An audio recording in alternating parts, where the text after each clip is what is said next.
वफाकी हुकूमत ने बजट में गरीब आदमी और तनख्वाहदार तबके की कमर तोड़ कर रख दी।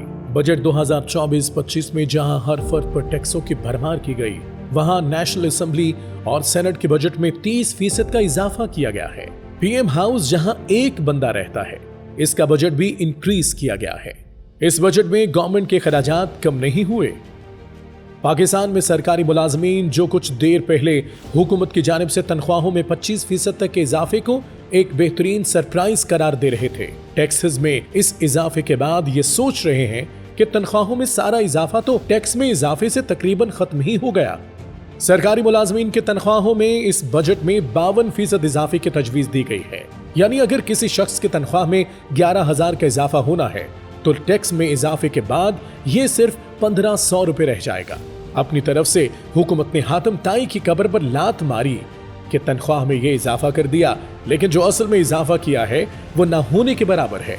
इन खबरों के सामने आने के बाद तो तनख्वाहदार तबका सरापा एहतजाज नजर आता है और लोग हुकूमत के खिलाफ सड़कों पर आने की धमकियां दे रहे हैं। इस तरह सेहत और तालीम के लिए इस बजट में इजाफा न होने के बराबर है, लेकिन टैक्सेस की भरमार कर दी गई और जमहूरियत के मारे गरीब आवाम को टैक्सों के बोझ तले दबा दिया गया है। दूसरी तरफ अगर सियासतदानों की बात करें तो वो खुद कितना टैक्स देते हैं, इसका हिसाब इससे लगा लें कि गुज़िश्ता माली साल के दौरान वजीर आजम शहबाज शरीफ, जो शुगर मिल्स, टेक्सटाइल मिल्स और लाखों एकड़ अराजी के मालिक हैं, वो सिर्फ 97 लाख रुपए टैक्स देते हैं, जबकि डेप्यूटी वजीर आजम इसाक डार ने सिर्फ 40 लाख रुपए टैक्स दिया।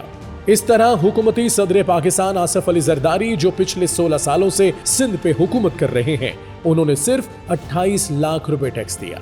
यानी हमारे सियासतदान जो पूरे मुल्क की एलीट क्लास है, वो सिर्फ चंद लाख तक का टैक्स देते हैं, जबकि अवाम 1 लाख की बैंक ट्रांजैक्शन पर 900 रुपए टैक्स देगी। इस पर जुल्म ये कि हुकूमत ने नॉन फाइलर्स होना अवाम के लिए गाली बना दिया है। यानी एक नॉन फाइलर ना बैरून मुल्क ट्रैवल कर सकता है। अंदाजा करें कि 100 रुपए का इजी लोड करवाने पर सारिफ को सिर्फ 10 रुपए मिलेंगे। एक आम मजदूर या किसान किस तरह अपना गुजारा करेगा? ये बजट जमहूरियत के तोहफे की बेहतरीन मिसाल है। अमीर मजीद अमीर होगा, गरीब तो वैसे ही मर गया। जिस मुल्क में सरमायादार और सियासतदान और हुक्मरान अशराफिया को हर किस्म के टैक्स से इस्तिस्ना हासिल हो और गरीब आवाम जो पहले ही महदूद वसाइल में अपना गुजारा ही मुश्किल से कर रही है, इस पे इन भारी टैक्सों की भरमार कर दी गई। लेकिन इन टैक्सों के बदले में आवाम को क्या मिलेगा? क्या तालीम मुफ्त मिलेगी? क्या जान और माल की सिक्योरिटी होगी? इसका जवाब कौन देगा?